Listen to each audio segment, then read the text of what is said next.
The sun hung low over the rugged mountains, casting long shadows on the rocky terrain below. The desert air was thick with heat, but it didn't bother her.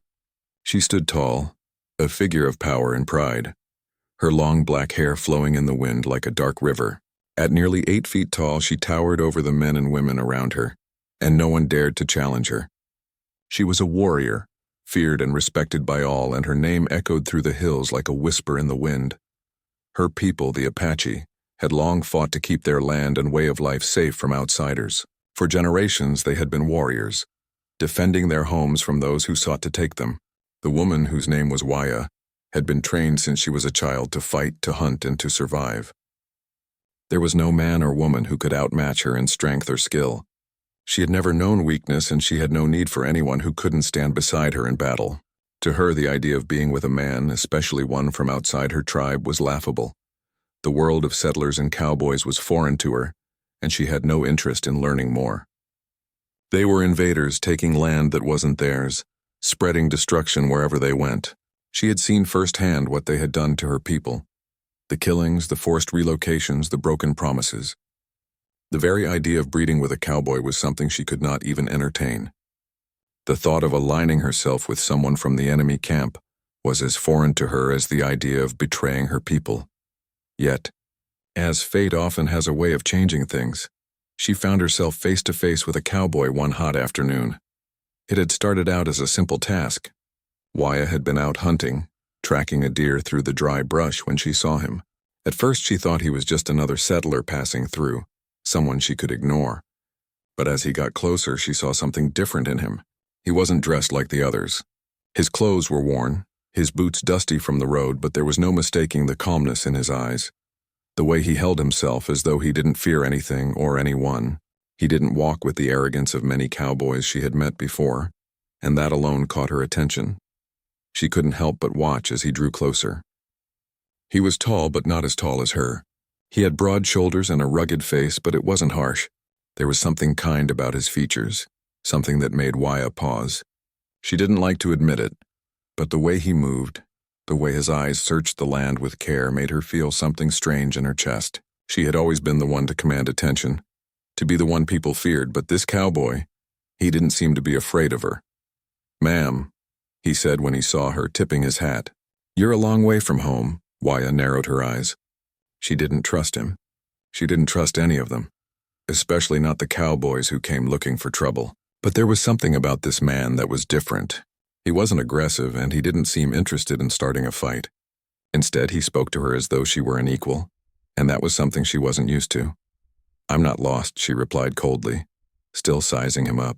She could feel the weight of her bow and arrows resting on her back, a reminder of the power she carried. She was ready for a fight if it came to that. He smiled, a small, quiet smile that didn't show any signs of fear. "I never said you were," he answered softly. "But it's dangerous out here. If you're traveling alone, I thought you might like some company." Waya could feel her temper flare. She didn't need anyone's help, least of all a cowboy's. "I travel alone because I choose to," she said sharply. "I don't need your protection." The cowboy didn't flinch. "I wasn't offering protection," he said, his voice calm. "Just companionship for the road. It's not easy for anyone out here, no matter who they are." The words stung, though Waya didn't let them show. She had grown up in this harsh land, and she had always known how to survive. She didn't need anyone to survive. Not a man. Not a cowboy. Not anyone. "I don't want your company," she snapped, turning away from him. "Go back to your camp. I'm not interested in whatever nonsense you've got to say." But even as she walked away, she couldn't shake the feeling that something was different about him. This cowboy didn't seem like the others. He wasn't threatening, and he didn't speak to her as if she were a lesser person. Over the next few days, they crossed paths several times.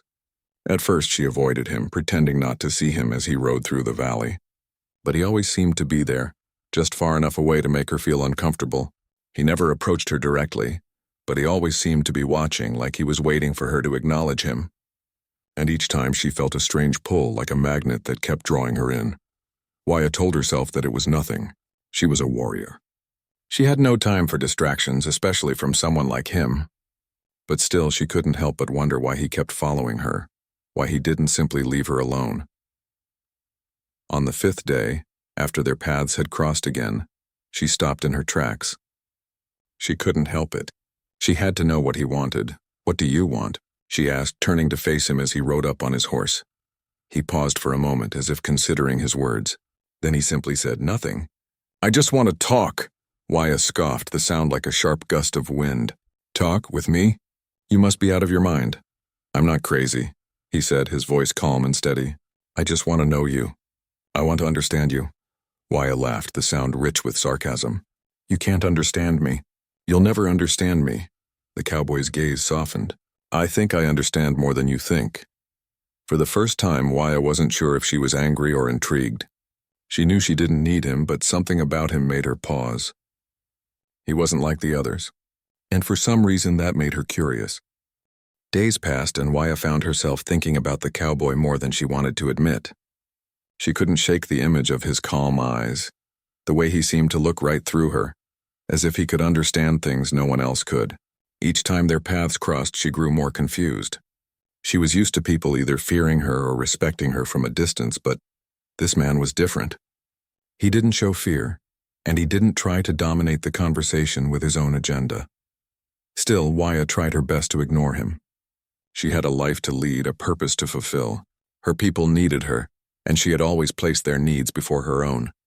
The more she focused on her mission, the easier it was to forget about the cowboy. But each time she ventured out for a hunt or patrol, there he was, riding along the edge of her path, always careful not to get too close but never quite leaving her mind. One day, after a long morning of scouting the valley, Wyatt decided to take a break. She made her way to a secluded stream where she often stopped to drink from the cool water and gather her thoughts. It was the perfect place for solitude, a place where she could escape the noise of the world and just breathe. She knelt down by the stream, filling her hands with the refreshing water. As she drank, she heard the sound of footsteps approaching from behind. Without even looking up, she knew it was the cowboy. She hadn't heard his horse, but she recognized the steady rhythm of his footsteps, the same calm cadence that had marked every other encounter they had shared. "You're always here," she said, her voice tinged with annoyance as she slowly stood up. She didn't look at him. She didn't want him to think she was paying attention to him, even though she was. "I come where I can find peace," he replied quietly, his tone still gentle. "And you seem to find it here, so I thought I'd join you." Wyatt turned to face him, her arms crossed over her chest. "You have a strange way of finding peace. You follow me around like a lost dog. Why don't you go back to your camp and leave me alone?" The cowboy didn't flinch. He simply smiled, a small but knowing smile that irritated her more than it should have. "I'm not a dog, and I'm not lost. I've just found something worth sticking around for." "Your persistence is annoying," Wyatt snapped, unable to mask her growing frustration. "I told you before, I don't need your company. Why do you keep bothering me?" He took a step closer, his eyes never leaving hers. "Maybe I'm not bothering you.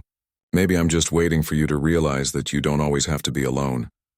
Her anger flared, and she took a step back, as if his words had burned her.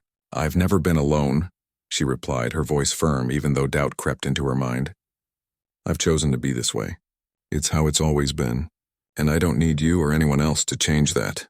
The cowboy paused, watching her carefully. He didn't seem bothered by her harsh words. Instead, he spoke softly. "You're right. You don't need anyone. But sometimes even the strongest people need a little help. Even the strongest need someone to share the silence with." Wyatt's heart skipped a beat, and she hated herself for it. Why did his words have such an effect on her? She had never thought of herself as someone who needed anything from anyone, let alone a cowboy from the enemy's camp. But the longer she stood there staring at him, the more she felt something shift deep inside her. "I don't need help," she said quickly, shaking her head as if to banish the thought. "I'm strong enough on my own." "Strength isn't about being alone all the time," he replied gently. "It's about knowing when to accept help, when to open up, when to let someone in." Wyatt felt her frustration grow. She didn't want to hear this. She didn't want to admit that there might be some truth in his words. But deep down she knew he was right. For all the strength she had spent so much of her life alone, pushing everyone away, hiding behind her pride and her strength. Maybe she had built walls around her heart to keep people out, but that didn't mean she didn't need someone. The realization hit her harder than she expected.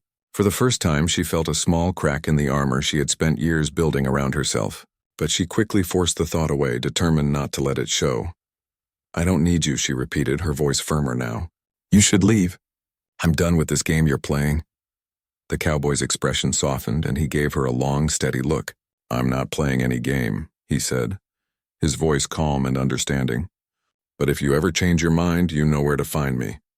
With that, he turned and walked away, his footsteps fading into the distance. Waya stood there, her heart pounding in her chest, unsure of what had just happened. She didn't want to admit it, but part of her wanted him to stay, wanted him to turn around and tell her he was there. Not because he needed her, but because he understood her. But she couldn't let herself think that way, not now. Not ever. As the days passed, their encounters continued. Sometimes she would see him in the distance, his figure just visible on the horizon. Other times he would appear unexpectedly, always careful not to intrude on her space. He never pressed her, never tried to force himself into her life. But each time their paths crossed, Waya felt something shift inside her.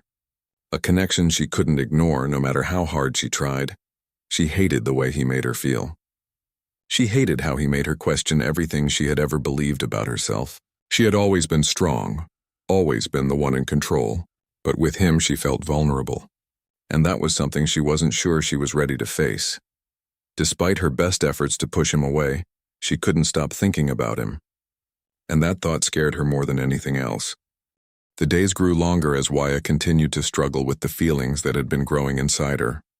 The cowboy was always around, appearing just when she thought she had escaped him. Whether it was from a distance, riding along the edge of the plains, or passing through the valley on his horse, there was always a quiet presence she couldn't ignore. She found herself looking for him, even though she didn't want to admit it. She had always prided herself on her independence, on her ability to stand alone without needing anyone. Her people had survived because of their strength, and she had been a leader, a warrior, someone who stood tall and didn't let anything break her. But the cowboy had begun to change that, whether she wanted him to or not. It wasn't that he did anything special. He didn't force his way into her life, or try to make her feel something she didn't want to feel. Instead, it was his quiet, steady presence that slowly began to chip away at the walls she had built around her heart. She had spent so many years keeping people at arm's length, convinced that she didn't need anyone. And now here was this cowboy, who wasn't demanding anything of her, yet somehow, his very existence was making her question everything she thought she knew about herself. It was a night like any other when Waya found herself once again alone under the vast sky. The moon hung high above the desert, its pale light casting shadows on the ground. The air was cool, a welcome relief from the heat of the day. She had just returned from hunting, and was taking a moment to sit beside a small fire, staring into the flames as the crackling firewood danced before her eyes. Her thoughts drifted back to the cowboy, to the way he had spoken those words to her. "You don't always have to be alone." She had brushed them off, told herself they meant nothing. But deep inside, she felt the stirrings of something she couldn't ignore. Was he right? Did she really have to be alone forever? It wasn't long before she heard the familiar sound of footsteps approaching. Her heart gave a small jump in her chest, and she immediately tensed, her fingers instinctively reaching for the bow she always kept by her side. But when she looked up, she saw the cowboy standing there, just beyond the reach of the firelight, looking as calm and steady as ever. "You're getting good at sneaking up on people," she remarked, her voice sharper than she intended. But the cowboy didn't seem bothered. He simply smiled, as he always did, a quiet smile that seemed to know more than he let on. "I'm not trying to sneak," he said, his voice soft but sure. "I just wanted to see if you were all right." Waya stiffened, but she didn't look away from him. She wasn't used to someone checking on her, not like this. "I don't need anyone to check on me," she said, though there was less conviction in her words this time. The cowboy took a step closer, but not too close. He respected her space, something Waya found she appreciated more than she expected. "I don't mean to intrude, but I can't help but wonder if you've been carrying all of this alone for too long." Waya felt a flicker of something inside her. She wanted to push him away, to tell him to leave, to remind him that she was strong enough to do everything on her own. But there was something about him, the way he spoke so honestly, that made her stop. For a moment, she found herself questioning whether all of her strength had been worth it, if it meant being alone. "I've had to do everything on my own," she said quietly, more to herself than to him. "The world doesn't give us choices, especially not someone like me. My people. We're alone in this fight. We have to be." The cowboy's gaze softened as he looked at her. "I don't think you're alone. Not really." Waya swallowed hard, trying to ignore the way her chest tightened at his words. "You don't understand. You haven't had to fight for every inch of land you stand on. You haven't had to watch your people suffer to see them lose everything. You haven't had to carry the weight of that." His eyes didn't leave hers. "Maybe I haven't, but I know what it's like to carry a burden, to feel like you're the only one who can carry it. And I know what it's like to keep people at arm's length, to convince yourself that you don't need anyone. But that's not the truth, and you don't have to carry everything alone." Waya felt a lump form in her throat, and for the first time in a long while, she found herself struggling to hold back the emotions she had buried for so long. The cowboy was right. She had kept people at a distance for years, not because she didn't care, but because she feared what might happen if she let anyone close. She feared that if she allowed herself to feel, she might break, just like the rest of her people had. The cowboy took another step toward her, his voice gentle but firm. "You don't have to do it alone, Waya. You don't have to carry all of this by yourself." She didn't respond at first. Instead, she just stared into the fire, her mind racing. It was so much easier to pretend she didn't need anyone, so much easier to hold on to her pride, to keep pushing people away. But as she sat there in the warmth of the fire, with the cowboy standing just within reach, she felt something shift inside her. For the first time, she allowed herself to imagine what it might be like to not be alone, to share the burden with someone who understood. The thought terrified her, but it also brought a strange sense of peace. "I don't know what I'm supposed to do with this," she finally whispered, the words barely audible. "I don't know what I'm supposed to feel." "You don't have to have all the answers," he said, his voice kind. "Just take it one step at a time. I'll be here, whenever you're ready." Waya looked up at him then, and for the first time, she saw him not as a cowboy, not as someone from a different world, but as someone who genuinely cared. And for the first time, she felt a flicker of hope, a spark of something she had buried for far too long. Weeks passed since that night by the fire, and Waya's thoughts were still unsettled. She hadn't seen the cowboy in a few days, and the absence left a strange emptiness inside her. She couldn't understand why it bothered her so much. After all, she had spent most of her life alone, and she was perfectly fine that way. So why did it feel different now? She tried to push the thoughts aside, focusing instead on her responsibilities, the needs of her people, the survival of her tribe. These were the things she had always placed above all else. But no matter how hard she tried, she couldn't forget the cowboy's words. They echoed in her mind, replaying over and over again. "You don't have to do it alone." The words seemed so simple, but they carried a weight that she wasn't sure how to carry. One afternoon, as the sun beat down from the sky, Waya found herself wandering the edges of the valley, hoping to clear her mind. She needed space, a moment to herself. The land stretched before her in all its quiet, empty beauty. She paused by a small stream, kneeling down to take a drink, and that's when she heard the familiar sound of hooves. At first, she thought she imagined it, but the sound grew louder. She turned her head and saw him, a figure on horseback riding toward her through the dust. The cowboy. Her heart skipped a beat and she immediately stood up, ready to move away, to leave before he could get any closer. But something stopped her. She stood there frozen in place as he came closer. He stopped a few feet away, his expression soft but knowing. "I thought I might find you here," he said quietly, tipping his hat in greeting. Waya didn't speak at first. She just stared at him, her heart pounding.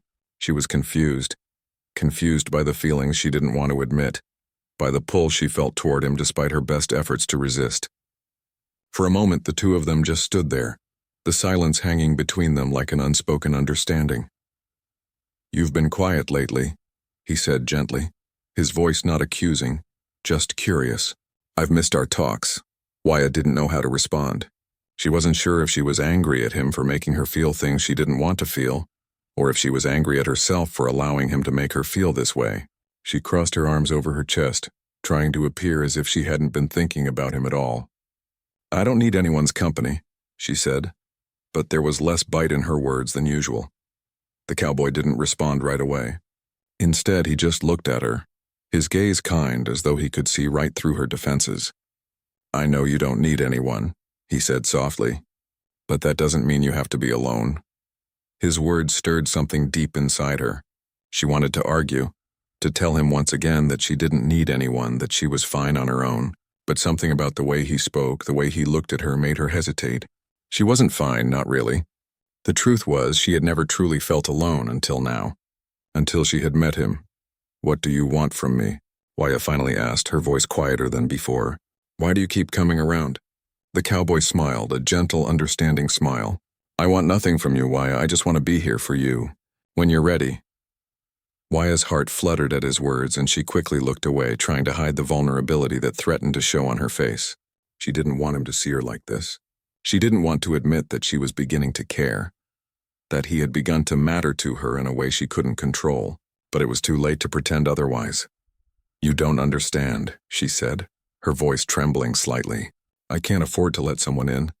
I have too many responsibilities. My people are depending on me. I can't let anything or anyone distract me from that." "I understand more than you think," he said, his voice steady and kind. "You've been carrying all of this on your own for too long. It doesn't have to be this way.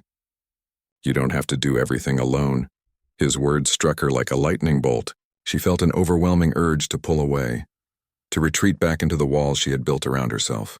But instead, she found herself stepping closer to him. She didn't know why, but something in her wanted to listen to what he was saying. It was as if a part of her knew that he was right, that she had been running for so long, not just from him, but from everything she had ever felt. "What if I can't?" she whispered, her voice barely audible. The cowboy's expression softened, and he reached out, placing his hand gently on her shoulder. "Then we'll figure it out together." Wyatt felt a shiver run through her at his touch. She wanted to pull away, to retreat into herself, but she didn't.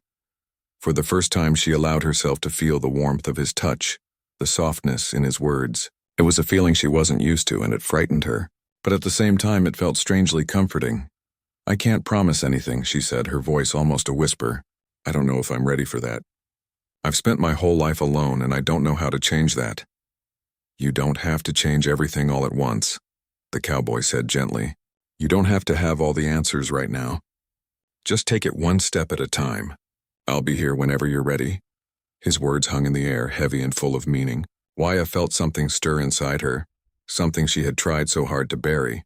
She didn't want to feel this way. She didn't want to admit that she was beginning to care for him, that he had somehow become a part of her life. But she couldn't deny the truth any longer. She wanted him in a way she had never wanted anyone before. "I don't know if I can let you in," she said, her voice small. "But maybe I can try." The cowboy smiled, a quiet, knowing smile. "That's all I'm asking." It had been weeks since Wyatt's heart had begun to shift. The cowboy, whose name she still hadn't asked, had become an undeniable part of her life. Though she tried to keep a distance, something in him called to her in a way she couldn't ignore. She had spent her entire life avoiding connection, convinced that the pain of opening up would be too much to bear. But as the days passed, she felt something new stirring inside her. It wasn't just the quiet moments they shared in the vast wilderness, nor the kind words he spoke. It was more, a shift within her that felt both terrifying and strangely comforting. The connection between them grew slowly but steadily. They spent more time together, sometimes just sitting by the fire, talking of little things, and sometimes more often than she'd like to admit, in silence. It was in these silences, sitting next to him, that Wyatt began to understand the quiet comfort of having someone by her side. She didn't have to fill every moment with words. She didn't have to explain every thought in her head. For the first time in her life, she didn't feel like she had to be constantly on guard. One evening, as the sun set behind the mountains, casting a fiery orange glow across the horizon, Wyatt found herself sitting by the fire, her thoughts scattered. The cowboy was nearby, sharpening his knife. She watched him for a moment, noticing the way his hands moved with ease, his focus entirely on the task at hand. She felt a deep pull in her chest, a feeling she wasn't ready to face. As the last light of the day faded, the cowboy looked up and met her gaze. His expression was soft, as it always was, but there was something in his eyes that Waya couldn't quite place. "I've been thinking," he began, his voice steady and calm, "that maybe it's time we stop pretending we don't feel what we feel. We both know it's there. The connection, the pull. There's no sense in denying it anymore." Waya's heart skipped a beat and she quickly looked away, afraid he might see the turmoil inside her. She had been doing her best to keep her emotions hidden, but they were becoming harder to control. "I don't know what you mean," she said, her voice trembling slightly. "I've always been alone and I don't know how to change that." The cowboy stood up and moved closer, kneeling down beside her. He didn't touch her, but the proximity felt different, more intimate than anything they had shared before. "You don't have to change anything all at once," he said softly. "But you don't have to be alone anymore. Not if you don't want to be." Waya's chest tightened. She had always prided herself on being strong, on being self-sufficient. The thought of needing someone else, depending on someone else, was terrifying to her. It was a vulnerability she wasn't sure she was ready to face. "You're asking too much," she whispered, shaking her head. "I don't know how to let someone in. I've spent my whole life keeping people out. It's the only way I know how to survive." The cowboy's eyes softened, and for a moment Waya saw the depth of understanding in them. "I don't want to push you. I'm not asking you to change overnight. I'm asking you to let me in little by little. To share the weight of everything you've been carrying on your own. I'm not going anywhere, Waya. But I can't keep walking this path with you if you're not willing to take a step toward me." For the first time, Waya felt the full weight of her isolation. She had built so many walls around herself, convinced that she was protecting herself from the pain of connection, but now those walls felt like a cage, keeping her from the very thing she was craving, the comfort of not being alone. As she sat there in the quiet of the night, she thought about the child she carried. It wasn't something she had planned. It wasn't something she had ever considered. But it was real, and it was growing inside her, a new life that was part of her, part of the cowboy, part of the world she had tried so hard to separate herself from. She looked at the cowboy, his face illuminated by the firelight. "What if I'm not enough?" she asked, her voice small, almost like a whisper. "What if I can't be what you need?" The cowboy smiled softly, his gaze never leaving hers. "You are enough, Waya. You've always been enough. You don't have to be perfect. You don't have to be everything. All you have to do is be yourself." Waya felt tears prick at the corners of her eyes. She blinked them away quickly, unwilling to let him see how vulnerable she truly felt. But the truth was, she was scared. Scared of the unknown, scared of what this connection meant for her future. "I'm scared," she admitted, her voice barely a whisper. "I don't know how to do this. How to be with someone, how to trust someone. I don't know if I can." The cowboy reached out then, gently placing his hand over hers. He didn't say anything for a moment. Just let his presence fill the space between them. "You don't have to have it all figured out right now. We'll take it one step at a time, together. You don't have to be perfect. Just be here with me." In that moment, Waya felt something shift inside her. A part of her, the part that had been so determined to stay strong, to stay alone, began to soften. She didn't have to have all the answers. She didn't have to know everything about the future. All she had to do was let herself feel. Let herself be open to the possibility of something more. "I think I'm ready to try," she said quietly, the words trembling on her lips. "I don't know what it means, but I'm willing to take that step with you." The cowboy's eyes lit up with warmth and he gave her hand a reassuring squeeze. "That's all I'm asking for." As the fire crackled softly between them, Waya knew that things were about to change. She wasn't sure where this journey would take her, or what the future held for her and the cowboy. But for the first time in her life, she felt a glimmer of hope. The path ahead was uncertain, but she wasn't walking it alone anymore, and for Waya that was enough.